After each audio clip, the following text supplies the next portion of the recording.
So what we wanted to start out today's workshop with is just a disclaimer, just because there's so many different kinds of graduate programs. And so this is sort of meant to help you kind of generally get started, but if you're looking at an engineering graduate program, right, that might be different from what an MBA graduate program is like or what it's looking for. So we encourage you, and we'll talk today about how to research and how to learn more about different programs, but this is meant to sort of cover all graduate programs. So it's a general workshop versus something for like a specific grad program. So just keep that in mind. I still think the things we talk about will be helpful to you as you're potentially starting to navigate this process. So when I present to students or alums or individuals, that I don't know very well or that I don't always present to, I like to have some agreements. And so Lauren and I talked about this. And so I'm hoping this is going to be okay with all of you as well, right? We're going to spend the next 50 minutes or 55 minutes together. And I think it's good for all of us to be on the same page. So I'll kind of explain these to you. And then I'm going to ask you kind of at the end, if you're okay with these, then I'm going to ask you to just put a thumbs up or like a clap or put something in the chat, just so I know that you're okay with these agreements. So the first thing is that we really want, as much as you can, we want you to fully participate. I know that, you might be doing a lot of Zooms and a lot of classes. So if you need to like walk around your house while we're talking, like that's totally fine. But just try to participate as much as you can. If you can put your video on, that's great. If you can't, that's okay. We are going to do a breakout room in a few minutes, and we will ask you if you can during that time at least, just so that you can see who you're talking to. But we really hope that you can use the chat to participate. We also have incorporated some, what we think are some pretty cool tools and resources to make this a more interactive workshop. We don't want to just like talk at you for an hour. We want to hear your questions. We want to help you sort of think through this process. So please, as much as you can, please participate. We definitely want to hear from you. And then also, your colleagues are going to have questions, they're going to have comments. So just try to listen to what your other folks are saying too, just because it might be helpful for you as well. They might ask a question that you already have. And also, if you have a sense of humor, we have really good senses of humor, so that's great. Just please be respectful. But we want this to be kind of a fun and interactive workshop that hopefully helps you kind of get started right wherever you are in thinking about graduate school. So like I said, if you are kind of like okay with this, if you could maybe like do a thumbs up or a clap or throw something in the chat, that would be great, just so that we know that this works for you. Or you could do like a real thumbs up if you want to. That's fine too. All right, looks like we have some stuff in the chat as well. Anyone have any like questions about any of this stuff? Or it looks like we're mostly okay to get started, I think. Lauren, any other thoughts? Or is this feeling okay to you to get started as well? I think we're good. Well, that's good, because the slide advanced like a magician. Okay.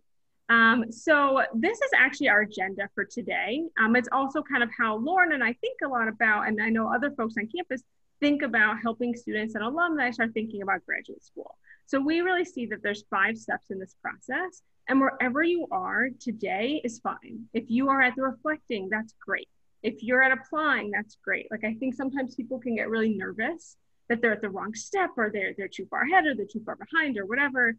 Wherever you are today is great, and we're excited to help you make progress and help you kind of move along through the different stages. And so today we're going to talk about reflecting, about why you're going to graduate school. How might graduate school work for you? And I think that sometimes people skip the reflecting and they get really excited about the applying, and then sometimes don't think about how you're going to pay for it, right? Or why is it important to connect with admissions reps? Or why is it important to connect with current and alums of the graduate programs that you're looking at?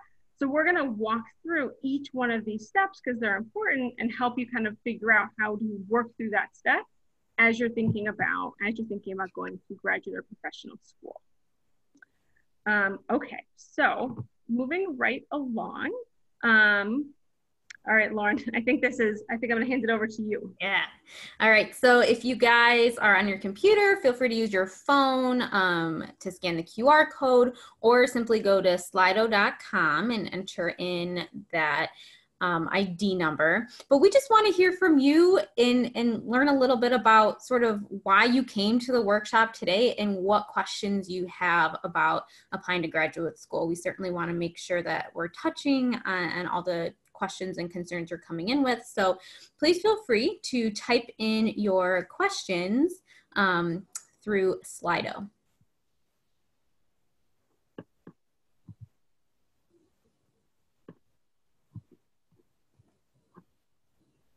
And I'll kind of talk through them as they're coming in. So not sure if I should take a gap year or not. We'll definitely be talking about that today. We'll certainly be talking about funding, options, websites, different programs that are offered. We'll discuss how to start researching those programs.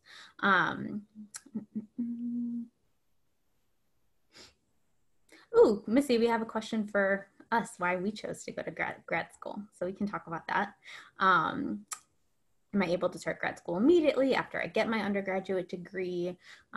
So we'll talk through like some of those reflection questions and the things that you have to evaluate to really understand if grad school is a good fit right away, or some other professions that might really value work experience before grad school. What to do during a gap year to make yourself a better candidate. Do you really need an MBA to move into a management role? Great questions. I want to go to grad school, but I don't really know what to study or how the applications work. So that's definitely in the reflecting and the researching stage that we'll talk about. We can certainly share our experiences in grad school, Missy.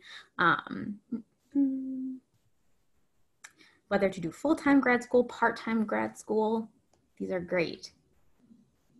Any last minute sort of burning questions? How to create a list of potential schools to apply to. We'll have a resource that we'll share with you so that you can organize some of that.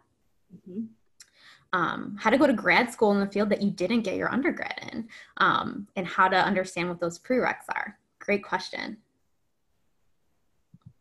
Sorry, Lauren, let me know when you're ready to, Yeah. Okay, I don't see any others coming through. So I'm going to pause it there. So these are great questions. And again, kind of what Missy said to begin with, everyone has different starting points, right? And so wherever you are today, again, we're going to start with some of the reflection piece. So what we're going to do is break each other out into breakout rooms, and I'm going to throw some questions in the chat that I want you to reflect on. So again, wherever your starting point is, pick one of those three questions. Take a few minutes to think about sort of where you are, and we're going to give you about 5 minutes to talk about that with somebody else who is in the workshop today. So think about for yourself where you are with one of those three questions. And I'm about to open up the room, so you'll get a little link to just click on to join the room. Again, if you could put your video on during this, I think it would probably just be less weird, but if you can't, that's okay. Please introduce yourself to the person or people in your rooms, and we hope you have a great kind of mini conversation, and then we'll bring everyone back in a few minutes.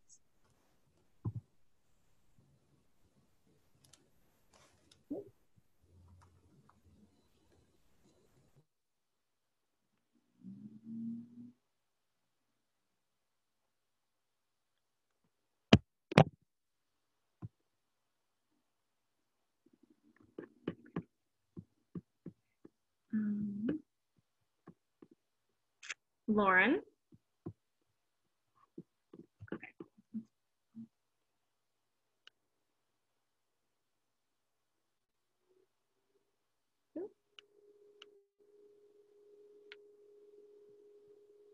Hello. Hello, how are you? You are a lucky ducky because you get me in your breakout room. How are you? Doing good, Harry. I'm good. So did you look at the questions? Which of the questions do you think applies to you? Well, I'm actually pre-med, so okay, great. had like as medical like professional school that I'm at. That's awesome. So yeah, I don't have too many questions like in my mind. I guess everything that people said so far applies. are you thinking you're going to go to med school like right away? Are you going to take a gap year or two? What are you thinking? I'm thinking right away right now, but see how everything turns out. I think when you're talking to admissions reps from med schools, I think it's a really good question for you to ask them. Like, do they recommend that students kind of go straight through? Like, for example, they might prefer applicants who take a year off and do research. So I think that's a good question to ask them. Like, you're more likely to be admitted straight through, or are you more likely to be admitted if you do something medical related and then apply? Because there's some of them really place that premium on that experience, not just your undergrad. It depends on the school. So I just think sometimes people feel like it's like you should always go straight through, and I think it depends on the program to which you're applying. Okay. So it's just a good question to ask them, like what's their preference and what do they think makes a stronger doctor overall. Okay, cool.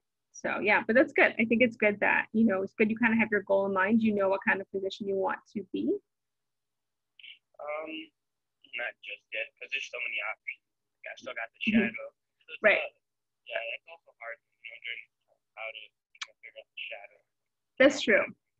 Right. I think at least like you do a little bit of online research to just learn about different specialties at least. But you're right. It's like in person is obviously a lot like of a better experience, and hopefully that will open up sooner rather than later. But I know that part's hard. So I'm actually, I hate to do this, but I'm actually I have a couple little things to do before we bring everyone back. So I'm sorry. I'm probably just gonna leave the breakout for now. But we will see you in a few minutes. Okay. Nice to meet you. Nice to chat with you.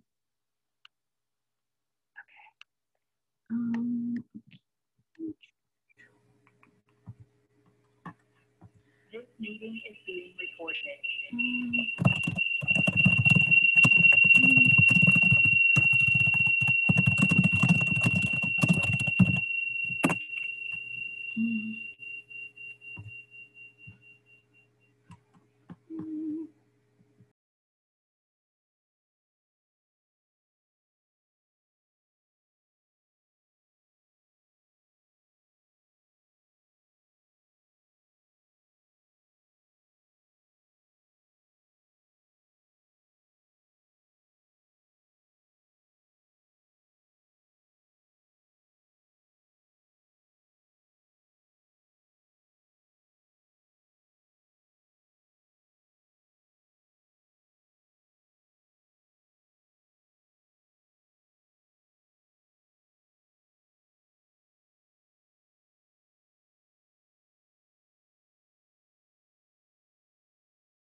So as you're coming back, hopefully you had a good discussion, right? With, oops, sorry, I realized my video wasn't on. So hopefully you had a good discussion with the other people in your group.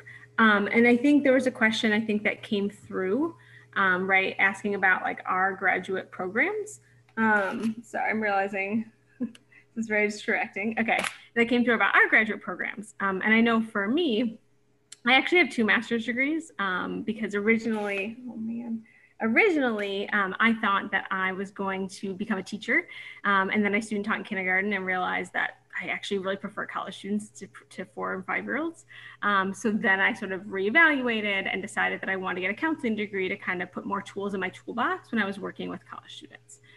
So that's for me kind of how I figured out grad school. But I encourage you to really take your time and reflect. I think I didn't do that. A lot of people kept telling me that I should go to grad school, and I think I made kind of a rash decision about teaching and didn't really explore it enough. So that's kind of my words of advice. What do you want to, I know, Lauren, I know you want to share too. Thanks, Missy. Because I know a lot of people on the call are interested just in terms of our personal experience. And for me, I knew for sure I wanted to do counseling after undergrad. I applied to like 12 different schools and wish I would have done a little bit more research on the schools, because the school that I ended up applying to didn't require the GRE. So I wasted a lot of time studying for the GRE, paying for the GRE, stressing about the GRE, and didn't really need to. If I, had done a little bit more reflection work on which location I wanted to be at, and sort of those other factors that we'll talk about. And interestingly, I didn't even realize that my role was part of the program. So I actually took on another concentration while I was in undergrad, or while I was in grad school, because I realized I like mental health counseling, but also really enjoyed this other piece of working with college students. And so even in grad school, I identified other career options, but again, wish I would have done a little bit more digging ahead of time. So I was kind of aware that that was an option as well. So feel free to ask us questions, throw stuff in the chat, but we wanted to also talk about some like not so good reasons about going to grad school, right? So that's why the reflection piece is always key. You don't want to choose grad school just because you're confused or don't really know what you want to do after graduation. Again, because grad school is time consuming, it costs a lot of money. And so you want to be intentional about the programs that you choose. If you're unsure about career goals and think that grad school is going to help figure it out, again, that's an expensive way to do the reflection work. So we'll talk about other ways that you can explore that. And maybe not wanting to enter the real world. We hear a lot of times that students enjoy learning and they don't want to be working full time. But again, we want to think about what are those personal reasons to you, and make sure that you're making an educated, intentional decision about grad school. Okay, so we're gonna keep on trucking. So we have another slide out here, and I'll let Lauren explain this to you as well. All right, you're getting pretty good at this. Yes. So again, you're going to go to the same site that you were just at, enter that same code, and we have a little quiz for you. So I'll give everybody a minute to join. Got one person joined so far, so please be sure to go to Slido and enter in the code. We're just going to take a mini quiz to test your knowledge about different jobs and the educational requirements.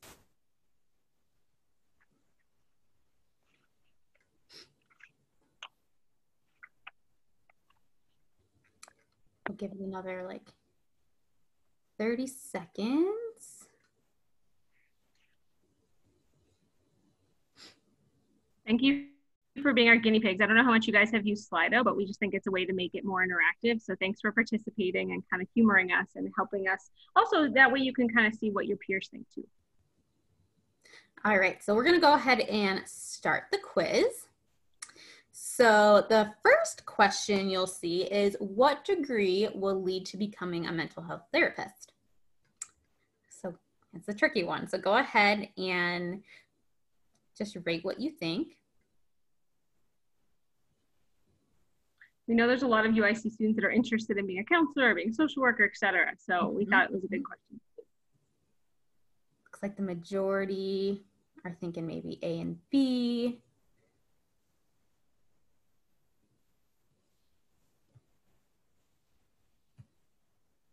All right, so the correct answer is F, all the above.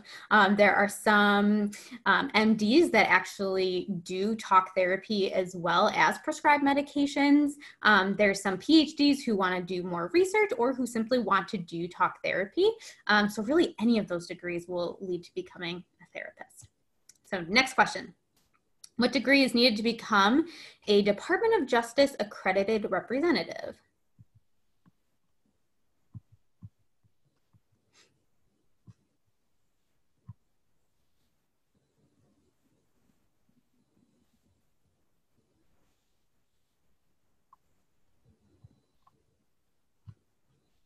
Another second. All right, the results are in and you guys got it right. So no advanced degree is needed. We actually work really closely with a colleague who graduated high school and is now an accredited representative working with a nonprofit and is doing some really cool work. So again, just helping you to understand the degrees that are needed. Next question, what degree is needed to become a university professor?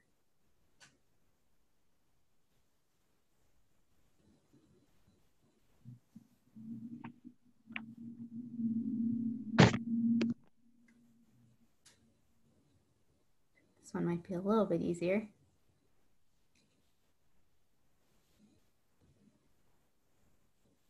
Results are in, you guys. A lot of you got it right. So you will need a PhD. Next question, what degrees need to become a data scientist? I know there's a lot of students that are also interested in that path too. So we're trying to include careers that we hear a lot about from students. Mm-hmm.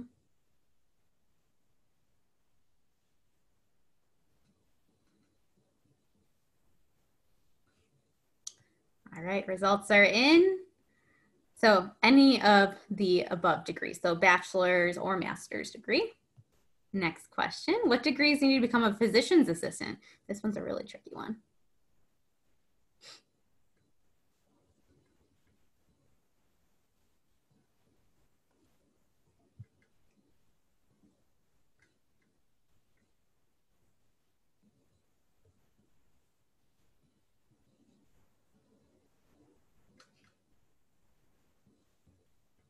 All right, one more second. All right, and the correct answer is A and D. So a Master of Science in Physician Assistant Studies or Master of Physician Assistant. Cool. So again, the purpose of this quiz was really to help you to identify the differences between some of the degrees and what's actually needed to move into the careers that you want. And so the next thing we wanted to do is just sort of brainstorm together, what factors did you consider when deciding where to go to undergrad? And so feel free to unmute. If you want to throw it in the chat, I'll yell stuff out in the chat. But we wanted to create just sort of a visual so that we can all kind of brainstorm together, you know, that the process of choosing schools might be similar or might be different. So take a minute, think about what caused you to choose UIC. And so Missy, we're seeing a lot of diversity, right? Affordability, cost, other factors that led you to choosing UIC. Location, perfect. A lot of late registration, a flexible schedule, the variety of majors, the types of programs that we have. Perfect. Being in the city, right? So the opportunities that are close to campus.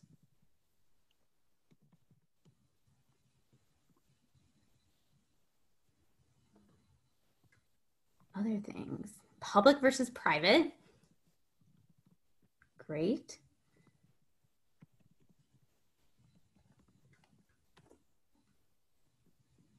These are great ideas. You guys have a lot of, clearly you've thought a lot about, right, when you're thinking about undergrad, where you want to go for college. Mm-hmm. Any other final thing?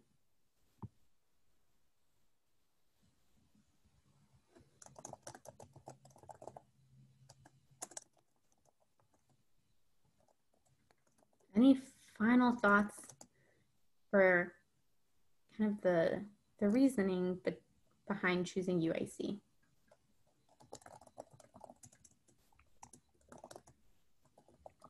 Campus services. I love that, Cindy. So the kind of additional resources that UIC offers.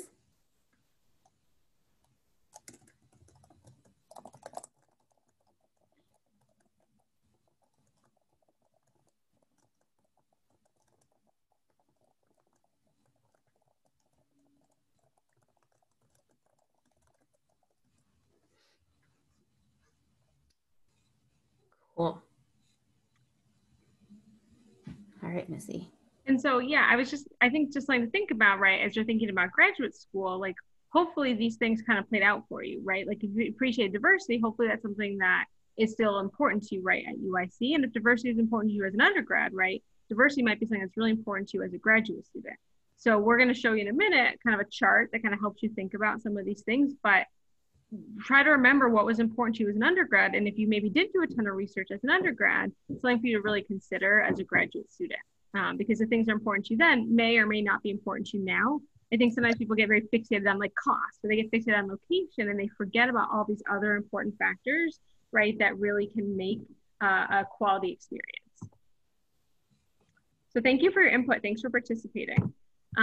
So step 2, so we talked about reflecting. Right now we're on research. Researching is pretty important to, first of all, make sure that your intended career goal actually requires a graduate degree. We also want to make sure that you have a sense of like the average salary, what your day might be like, what the work you'll be doing might be like if you pursue that degree. So I'm going to show you in a minute a great tool that we call the Occupational Outlook Handbook, the OOH, just to research careers. And then also if you're looking at job descriptions, you might really want to read those thoroughly, especially looking at the education requirements. Do they prefer a graduate degree? Is a graduate degree actually required for that position? And then also, obviously, like Lauren said before, meeting with Lauren, meeting with myself, anybody in either of our offices, and some of the colleges, also College of Business, College of Engineering, also have career services offices. We can all help you as you're sorting through whether or not it makes sense to pursue a graduate degree and whether you should get it at this time, or maybe you should get it potentially in the future. All right, so I'm going to, let's see, actually, maybe I'm gonna stop sharing for a sec and then pull up the OOH so you can see what that looks like. Some of you may have used it before. It's sort of like the career counselor's, not Bible, but kind of best friend, yeah, if you will, maybe your bestie. Okay, so I'm gonna show you what this looks like, and you literally could just Google the Occupational Outlook Handbook. Lauren, can you see my screen? Yep. Mm-hmm. Okay, great. So the kind of top, kind of in the corner, the right-hand corner, this is almost like your Google. So if I'm gonna put in social worker, just because I meet with a lot of students that wanna be social workers, it has a really great entry for this career. It doesn't have every career, but it does honestly have a lot of them. And every career that it has an entry for, it has a summary page. So it shows us kind of the median salary. Remember, that's not the guarantee. It's kind of really in the middle, depending also on where you live in the US. It tells us the job outlook. Social workers is definitely a job that's projected to grow, which is great. It's growing more faster than average. What I really like about the OOH is thinking about what they do. If you're thinking about being a social worker, but like you're not sure, this is a great place for you to research like the duties of a social worker, those kinds of things. That also talks a lot about how to become one. And so this is where the whole grad degree, do I need a grad degree? And if yes, what kind of degree do I need? This is really helpful. It's telling you that you can get a bachelor's in social work, but really to sort of be more of a high level social worker, eventually you need a graduate degree. And then it even will tell you about the pay, kind of like depending on where you work, so what the pay might look like. So the OOH is just, I think there's a lot of information. It's maintained by the federal government, and they really do update it a lot. So it's really the best source of information that we have about different careers. So in that little blue box on the right, I just put in counseling, because sometimes I meet with students and they're trying to decide between counseling and social work. Similar, but a little bit different. And then you can kind of look at the summary page for this career as well. And for counseling, it says you need a master's, where social work, it's kind of suggested, but it's not necessarily required, but suggested, right? And counseling has the same idea. It kind of tells you about the work environment.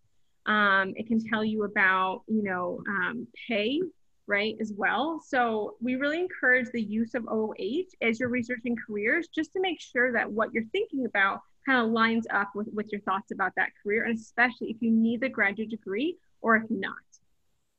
So that's what I wanted to show you about the OOH. I always suggest researching the average salary, because if you're going to be taking out X amount of money in loans, what is your salary potentially going to look like after you graduate? If you're taking out $300,000 in loans, but your salary is going to be $30,000 a year, it may not be a good fit right now. You really want to think about that as you're thinking about different programs.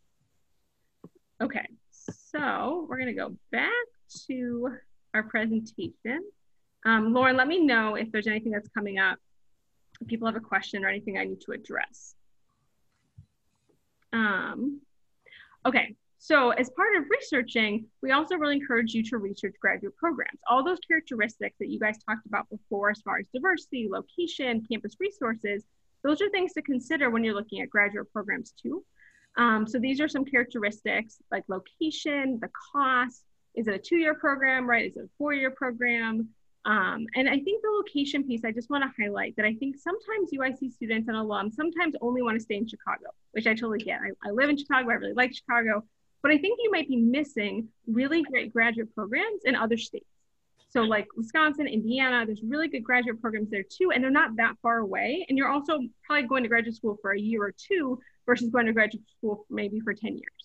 So I would really encourage you to open up your lens of what you're looking at versus only looking at universities in Chicago, because there's a lot of other good opportunities, not just here in Chicago. And as far as the values, like I brought up that diversity, you guys actually brought it up.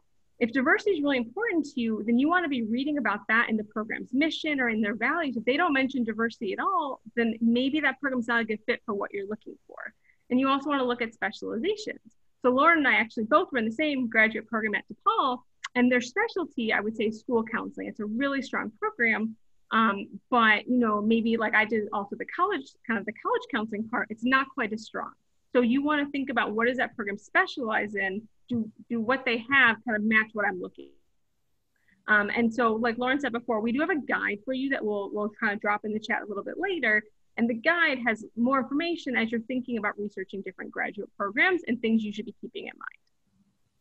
Yeah, and I know one of the questions that came in was how to start creating a list of potential schools to apply to.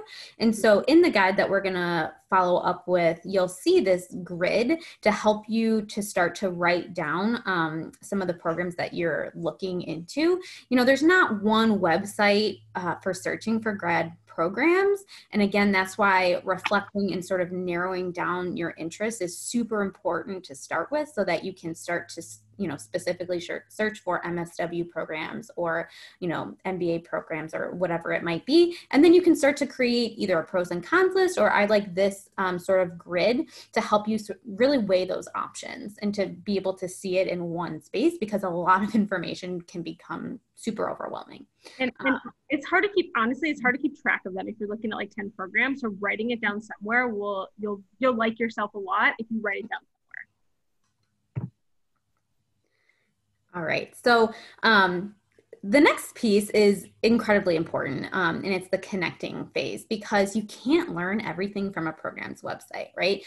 They might have their mission statement listed, they might have the prereqs listed, but really getting firsthand knowledge from professors who are in the program, connecting with current students, alumni, and even admissions representatives can be helpful to hear firsthand, what the lived experiences of the program. I know that was super helpful for me when I was talking to programs. I was able to rule some things out just because of the conversation I had with some of the professors and some of the admissions reps from those programs. So again, it's not only looking at the website, but it is also talking to people. And there's lots of different ways that you can connect to these people. So either, looking on the website, sending out an email, talking to the admissions reps and asking them to connect you with a current student, looking on LinkedIn for alumni of the programs. And we have on the LAS Career Development and Internships website, a downloadable PDF that you can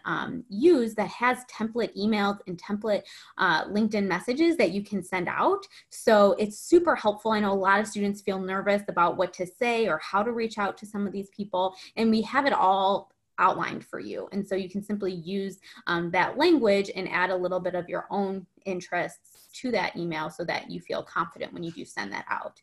But a few questions that you might consider asking is, would you recommend completing the program? Why or why not? Really, what was their experience in the program?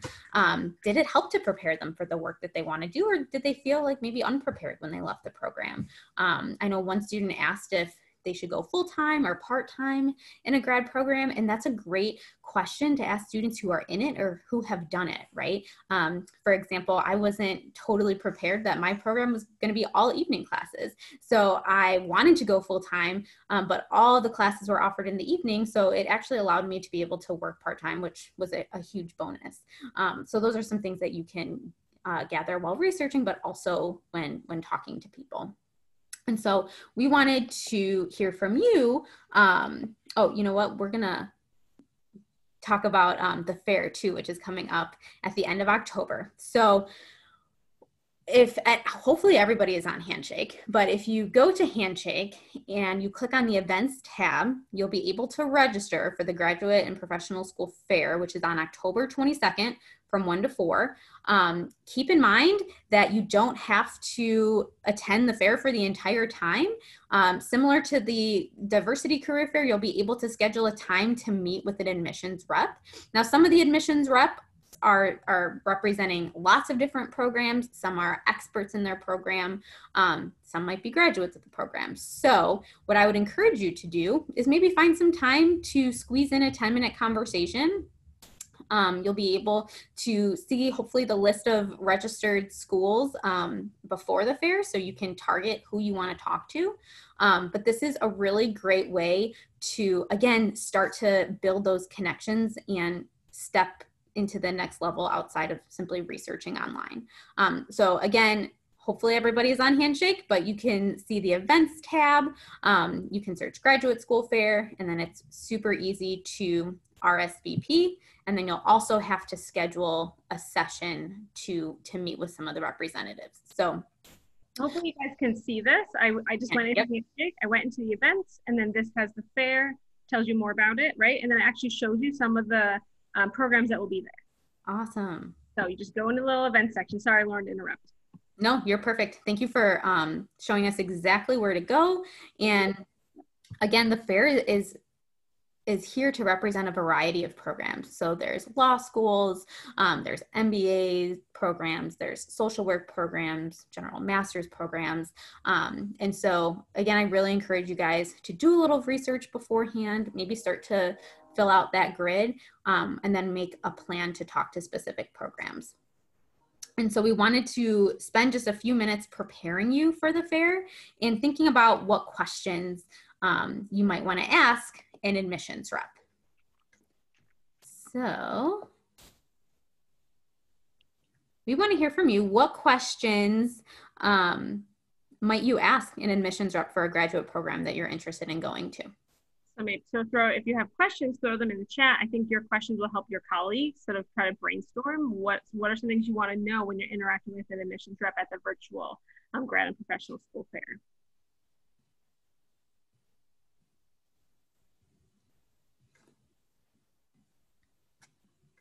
Anybody have any questions, things you're thinking about? Okay, so how long does the program take, right? Kind of the duration of the program. Why do you think this program would be good or not good? Is it a good fit for me? What type of applicants are they looking for? Exactly, right? What makes a really strong applicant for this program? Absolutely. How long does the program take? Mm-hmm. It could be different. Some programs do offer full-time versus part-time, Mm-hmm. so that you have that option. So learning about that is important. Mm-hmm. And then someone asked, it sounds like maybe the prerequisites, like what prerequisites are required to get in, or maybe what are the classes that are required once you're in the program? What organizations or what concentrations, right? What does the program offer? What specializations? And I think, as Lauren said, you want to try to research beforehand before you actually go to that virtual fair, because you probably don't want to talk to all of those schools. So pick a smaller kind of list, and then you might want to do a little bit of research even before you go to the fair, so that way you're prepared to ask some really quality questions as well. Okay, Lauren, am I ready to move on to the next slide? Yeah, we wanted to highlight some key questions that we think are some good ones to bookmark. So again, what can a candidate do to make himself or herself a more competitive applicant? So as you're speaking to the admissions rep, they can really coach you on some key things to highlight in your application materials. What makes the program different than other graduate programs, right? So they're competitors, right? Why is this one unique? Certainly asking about funding, and then also what type of career advising support is offered for students in the program. Some programs have a dedicated person that you have to meet with, but some have that as a service. So definitely something you'll want to know going in. And again, in the career guide the graduate school guide that we're going to send after the workshop, it gives you a list of questions to keep in your back pocket. So it's really helpful to kind of read through those questions, maybe create a list for yourself and think about the things that you really want to know. Great. So far we have talked about reflecting, right? We talked about researching. We talked briefly about connecting. And now we're going to talk about the money question, which I'm surprised didn't come up in the chat, but that's okay. I think a lot of people maybe are thinking about how you're going to finance it. So just a couple things to keep in mind. Be aware of the difference between for-profit and nonprofit institutions. So for-profit institution will be a place like DeVry or Chamberlain College of Nursing, University of Phoenix. Not that those are bad, it's just that they have shareholders, right? And the most important thing for them is to make a profit. It's a company, whereas UIC is nonprofit, DePaul's nonprofit, Loyola's nonprofit. And so I always just say, if you're not sure if an institution is for-profit or nonprofit, I would just Google it. You could say, Google University of Phoenix, for-profit. It's just that sometimes for-profits also charge. Their tuition is actually a lot more than nonprofits. And also there's a lot of data that people who take out loans and go to for-profit institutions, unfortunately default on their loans, struggle to pay those loans back at a higher rate than someone who goes to a nonprofit institution. So I'm not saying they're all bad. You just really need to do your homework. And just sometimes they can really prey on people to sort of kind of really get them to go to their school. So I usually encourage people to look only at nonprofit institutions. So just something for you to really keep in mind. And we're also happy to help you if you're not sure if it's nonprofit or for-profit. We can help you with that too. So how people finance your graduate or professional school degree just depends a lot on you. It depends on what degree you're seeking. It depends on what income you have now. So everyone's potentially a little bit different. But if you're looking for a doctoral program, a lot of times, not always, a lot of times those programs have funding or scholarships, but not always. Like I used to work at DePaul, and at DePaul, the community psychology program is fully funded, but most of the other doctoral programs at DePaul are not fully funded. Whereas at UIC, my sense is a lot of the doctoral programs at UIC are fully funded. So it depends on the institution as well. And that's why you have to start doing research, and we can help you sort of sort that out, because it's even confusing for us sometimes. Mm-hmm. A lot of master's programs do have some scholarships, but don't usually offer the same sort of full funding that you're going to get in a doctoral program. But it depends. I know someone who's in med school right now in Wisconsin, and she has a fully funded medical school education. So it can depend. But it's just different. It's different from being an undergrad. As an undergrad, a lot of students maybe have a MAC grant from the state of Illinois if you qualify for that, or you have a Pell Grant from the federal government. That's a lot of money that helps pay for the cost of your degree. Graduate programs, there is no sort of graduate Pell Grant or graduate MAC grant. And so a lot of people do finance their graduate degrees with loans. So it's just something for you to keep in mind. And we really encourage you to take out a federal student loan versus a loan from a bank. So a loan from Chase Bank is going to have a higher interest rate than a federal student loan. So just something for you to think about. However, we do have some tips and exceptions for you about financing. If you work full-time at a university, a lot of time you get a tuition discount, or you can get something that's called a waiver, and we'll talk about that in a minute. And so that can help defray the cost of your education. So that's why sometimes it actually can be really hard to get a job at some universities, because it's a really great discount. And also sometimes if you're a full-time employee, sometimes your employer might help you pay for graduate school as well. So there can be benefits to sort of going to full-time work, especially if your employer offers assistance with paying for graduate school. Another awesome way to help pay for grad education is to be a graduate assistant, to be a teaching assistant, to be a research assistant. Sometimes they have these things called waivers, which is basically like a coupon for your tuition. So these are things when you're talking to admissions reps you want to ask about. Do they offer waivers? How can you get a teaching assistantship or a research assistantship? How does that work? I would definitely encourage you to ask about that when you talk to the reps. And also if you work at sometimes if you work at nonprofits or certain health-related organizations, sometimes they have tuition or they have loan forgiveness. So if you've taken out loans and you're working at certain organizations, they can help you pay your loans back after a certain amount of time. So these are just things to think about. And we're happy to help you kind of sort through this. But you want to take advantage of some of these opportunities if you can. And then a couple other thoughts about financing. I would highly suggest you complete the FAFSA, even if you're mostly going to take out loans, because some universities won't consider you for graduate scholarships if you don't complete the FAFSA. If you're not eligible to complete the FAFSA, then don't do it. But if you are eligible, I would suggest you do it. Also, if you're accepted to grad school and you get kind of a financial aid, like an award letter, and it doesn't meet your needs, like you need additional funding, you can always appeal your the financial aid award and see if the university will give you additional funding. It's not a guarantee, but I had a student at the University of Chicago, and for grad school, and he appealed 3 times, and he did get additional funding. You do have to sometimes supply bills and expenses to demonstrate why you need additional funding. You always can appeal that financial aid award letter. It's just that they may or may not be able to give you additional funds, but I always suggest you do that if it doesn't meet your needs. Okay, as we are moving right along. Okay, here we go. Sorry, Lauren. No worries. Again, the graduate guide that we send out is going to outline all of this information as well as provide links and resources to use to further look into all of this information.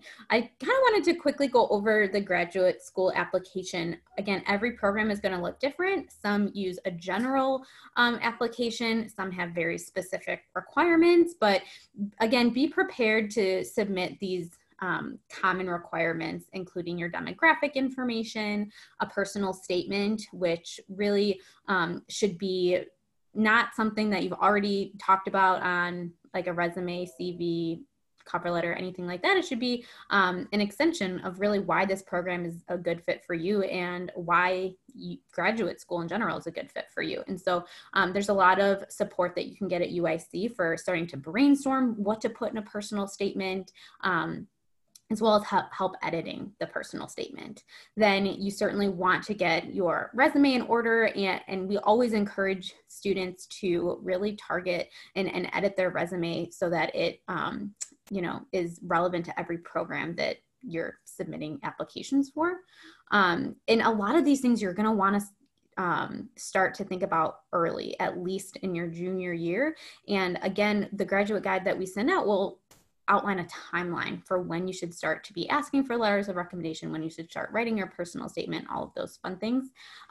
But your letters of recommendation should really come from professors, especially in the discipline that you want to apply to. And so again, that's why the reflecting piece is so important as you start to identify the things that you really want to work towards, and then starting to build those relationships with professors, starting to attend office hours, emailing them, doing informational interviews with your professors to learn about kind of what led them to teaching and what led them to do the work that they're doing, and potentially connect you to other colleagues that they have who are doing the work that you want to do. Your transcript, so that's something that you'll want to have ordered and connect with the Office of the Registrar. You'll need to get your transcripts from every institution that you've applied or that you've been to. So UIC has a lot of transfer students. If you attended a community college, you'll need to get your transcripts from that school as well. And it's expensive to apply to grad school, right? So again, that's why the researching, the reflecting is so important, because like me, I would not have applied to 12 plus schools. I would have probably applied to a lot fewer and didn't know you could ask for a waiver. So think about how you can advocate for yourself and make this an affordable option. Other things that might be required depending on what industry you're going into, what programs you're applying to, you might need to take an exam. So that means you have to apply to the exam, study for the exam, schedule a test date, take the exam, which can be a process in and of itself. You potentially need to submit a writing sample. And then some programs also require you to interview. So things that you'll want to prepare for, especially practicing those interview skills. So a lot of components for the graduate school application. And like we said at the beginning, it's like every program is different. Does every program require an interview? No. Does every program require the GRE or standardized test score? No. Does every program require a writing sample? It's just like, we can't tell you for sure because it depends on the program to which you're applying. So just, these are things you want to think about and ask. And I think Lauren's point about the waiver is really important. And it's kind of like the financial aid package, right? If you don't appeal it or if you don't ask for a waiver, the worst they're going to tell you is no, we don't give waivers, right? But if you don't ask, you're not going to know. And it's okay to ask. They're not going to think you're a weirdo for asking. They're going to think, wow, that student's really on top of it, or that alum's on top of it. They know to ask about these things. So it's okay to ask. They don't think weirdly of you. It just shows, like Lauren said, you know how to advocate for yourself. Okay, so I think we're going to keep on trucking. We are almost done. We're going to keep on, we keep on moving, right? And I think this is the next piece, Lauren, correct? Yeah, yep, the Slido is up. So again, same website, same code. We want to know, what are some things that you think of when you hear the term gap year? And I know some students had questions about gap year, so we definitely wanted to spend a few minutes talking about it. But we want to know, what are your initial thoughts when you hear the word gap year? So feel free to go to the Slido and start typing in some of your thoughts. So taking a year off, possibly working and or applying to schools. Great. Taking a break, gaining experience, time to save money.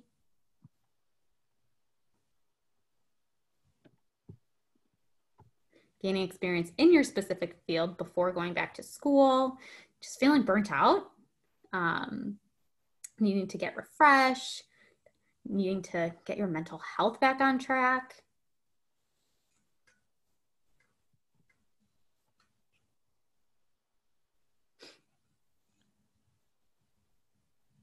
So I would say everything you all said are the reasons why people take a gap year. I took 2 years of a gap year, even though it was supposed to be one, and then I had such a good experience that I decided I was going to do for 2. And so like I did it, I wanted to volunteer. I wasn't exactly sure what area I wanted to go into. So I did an AmeriCorps program for 2 years. So I think a gap year can be really great. I also think it's good for you to ask the admissions reps, do the reps encourage people to go straight through from undergrad to grad school? Do they encourage you to take some time off and to potentially do something else or, research careers, things like that? So these are, I think the most important thing about a gap year is just trying to figure out why you're taking it. Or do you need kind of a mental health break? Are you trying to research careers? Are you trying to save money? I really wanted to volunteer and see a different part of the United States. Like, what are your kind of goals for it? And then that way you can kind of build your experience around what it is you're looking to do. And we're absolutely happy to help you kind of answer some of these questions, think through this. Students ask a lot also, what do employers think about gap years, right? What do grad schools think about gap years? And what I hear from all of those folks is that the most important thing is they want to see like, what was your intention? Were you just like sitting on your couch for a year? Or were you doing something that was meaningful, something that is going to help advance your career? Or again, kind of maybe you were on a volunteer. So they just want to see intentionality. It doesn't have to have anything like tied with a bow, but just try to think about what are your goals, why you want to take a gap year, and then what is it that you're going to do during that time. And I'm definitely like a big advocate for it. I know for me personally, it was a great experience. I definitely think it helped me as I was applying for jobs in the future, but I had to explain it to employers as well. And that's something we can help you with too. So as we've said a couple times throughout the presentation, there's a lot of people here at UIC that want to help you as you're thinking through, should I go to grad school now? Should I go later? Do I need a graduate degree? So we can help you brainstorm and research different programs, and definitely help you get organized. Like there's a lot to consider, right? As you're potentially applying to graduate and professional school, we can help look at your personal statements. We can help you brainstorm. We also can help you prepare for interviews. We can help you make sure that your resume looks really professional and is ready for a graduate school. So take advantage of the resources that we offer. In a minute, we're gonna throw this guide that we've been talking about in the chat, and then I'll email it out as well. Just so that you have a copy of it, because it has a lot of the things we've talked about are kind of expanded in the guide. We're here to help you. You are not doing this alone. And so please reach out and let us know how we can help you as you're navigating through this process. So I think just because we're kind of short on time, I think what we probably prefer to do is actually, we have a survey. And so I'm gonna put the link for the survey in the chat. And I know I just did it. Oh, wow, she's fast. Did you already put the guide in the chat too? Nope, I was gonna wait till we get some survey answers. Okay, yes. So I know you guys are probably surveyed out. I know it's a lot of surveys, but honestly, your feedback really helps us improve our programs, helps us improve our workshops. And so please take that time, even if it's 2 or 3 minutes, your feedback really helps us know what we can do better, what you liked about it. So I know it's annoying, but we really need your survey answers. And so please take that time to do that. We really appreciate any feedback that you have. The other thing is, after the workshop, I will email you. As long as you registered, I'll email you, or you want to, in the chat, you want to put your email address if you didn't register ahead of time. I will send you a flyer. We have a bunch of events coming up the rest of the month in addition to that fair. We have a panel of graduate students. We have a panel of admissions reps. We have a workshop about how to put your personal statement together. This is graduate school kind of like awareness month. October is. And so we have a lot of other events planned for you to help you as you're navigating through this process. So thank you for your attention. We hope that this gave you some new information. And like Lauren and I said, we're absolutely happy and here to help you. And so this is our information in case you want to like take a picture of it. But it's not just us, there's folks in our office. Everyone in our offices can help you as you're working through all of these processes. Thanks, Missy. While you guys are filling out this evaluation, please let us know what some of your takeaways were. We'll hang out for a few minutes if you guys have any burning questions that we can help with. But I did throw the graduate school guide in the chat, and follow. What? Thank you. I was about to. Yeah. And we'll follow up with an email afterwards so you can dig a little bit deeper. Mm-hmm. But yeah, if you've taken the survey, which we really would like you to do, yes, if there's anything you're taking away, something that stood out to you, that's great feedback for us. And I think it's also nice for you to see what your colleagues are saying. What are other students and alums saying about kind of what they're learning from today's workshop?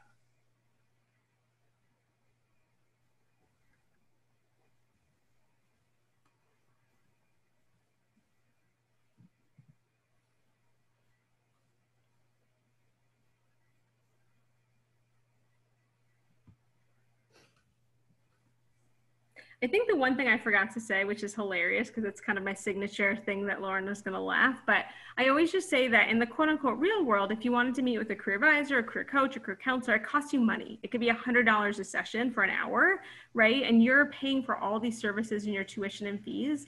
So utilize our services so that, because you don't have to pay for it. And so I would just really encourage you to utilize our services because that's part of your UIC education is that there's a lot of folks here to help you kind of navigate your next steps after your undergrad experience.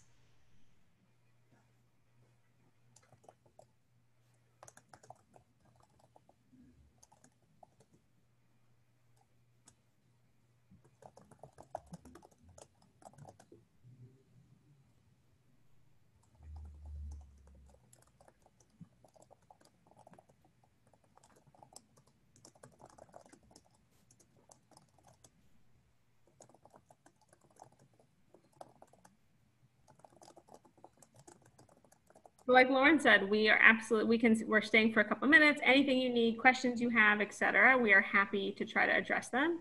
Looks like we have a question in the chat that I think Lauren is taking care of.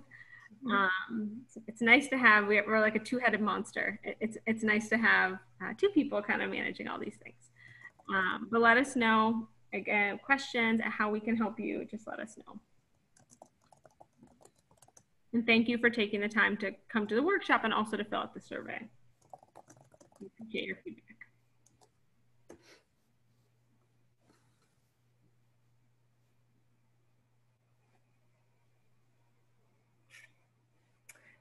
So Destiny has a question that I think I'm just going to address to the whole group because I think it's a great question. Yeah. So Destiny, absolutely. First of all, good for you for taking a gap year, especially if you think that's a good fit for you. I would just kind of talk to the professors or folks that you're thinking of writing your letters or recommendation. I would just let them know, first of all, thank them for their help, during your undergrad experience. Hopefully they helped you in some way. Let them you're really excited to apply to grad school, but you're going to do a gap year. Let them know kind of maybe what you're thinking of doing during your gap year, just so they have a sense of that. And just let them know you're planning on applying for maybe grad school or professional school, maybe fall, 2022 or 2023. You're hoping that they will be able to write you letters of recommendation, but you don't need them quite yet, but you will need them in a year or two. And just kind of ask them if they're comfortable writing you letters of rec. I think it's really important to kind of give them an idea of what's going on. I think sometimes students will ghost professors for a year or two and then come back and want a letter. And I think that I would recommend against that. I would try to keep professors posted on kind of what your plans are. And it's okay to say you're not sure and that you're sorting out what your plans are, but you are going to take a gap year before you go to grad school. I hope that answers your question, Destiny. It's a great question. Ooh, Ashley, if you want to hang on for just a minute, I'm going to throw that flyer with the upcoming workshops in the chat.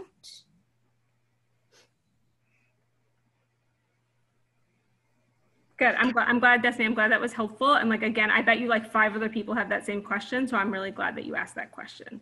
The other thing I will say, I guess we should have said this before, but I feel like people sometimes think if they take a year or two off between grad school and undergrad that they're never going to grad school. I've never found any data or evidence to support that. If you think that taking a year or two off to do whatever you're going to do during your gap year is a good fit for you, it's okay. You don't have to go straight through unless there's some reasons for you to go straight through. Everyone's different, and what works for someone else may or may not work for you.